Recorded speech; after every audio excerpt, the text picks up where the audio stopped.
নামাজ পড়ে আর আমার ইমামে বুখারী একটা করে করে হাদিস লিখতেছেন। যেরকম সুবহানাল্লাহ।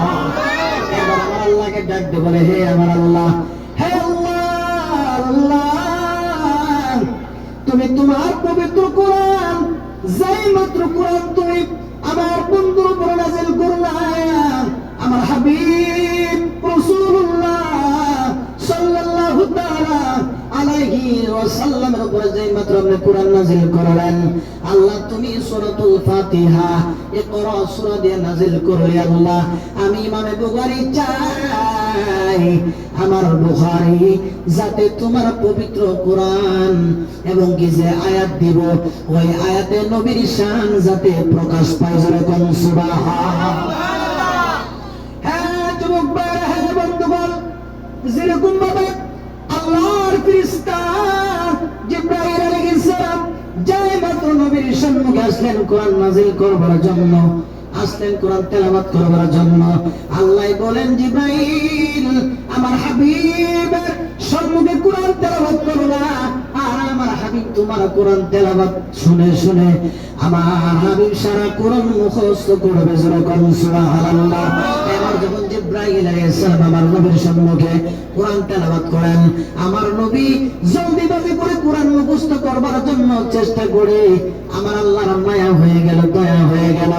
আমার আল্লাহ বলে, লা তুহাররিক বিহি লিসানাকা লিতাজালা বি, ইয়া রাসূলুল্লাহ ওয়া ইয়া হাবিবাল্লাহ, ইয়া রাসূলুল্লাহ, নবী গো আপনি আপনার জবান মোবারক বারে বারে হরকত দিবেন না।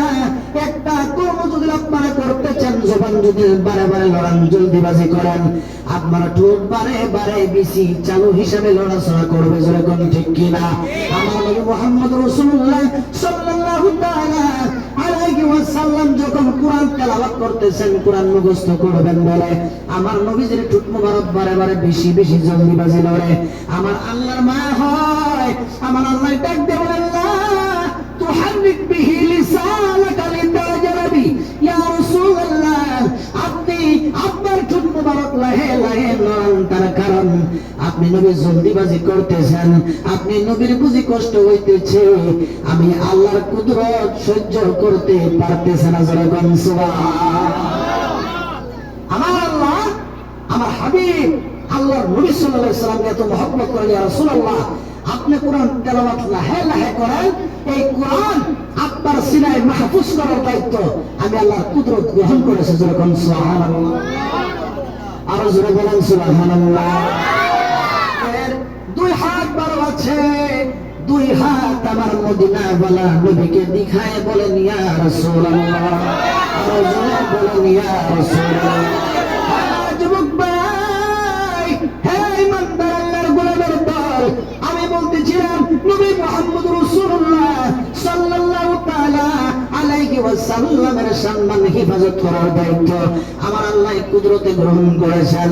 আল্লাহ আল্লাহ বলে, বান্দারে আমার হাবিবের সঙ্গে যদি শেষা পরিমাণ বেয়াদবি হয়ে যায়, আমি দেখবো না তুমি নামাজি কিনা, আমি দেখবো না তুমি রোজাদার কিনা, আমি দেখবো না তুমি হাজি কিনা, আমি দেখবো না তুমি ফকির কিনা, আমি দেখবো না তুমি দরবেশ কিনা, আমি দেখবো না তুমি কত বড় টাকাওয়ালা, কত বড় পয়সাওয়ালা।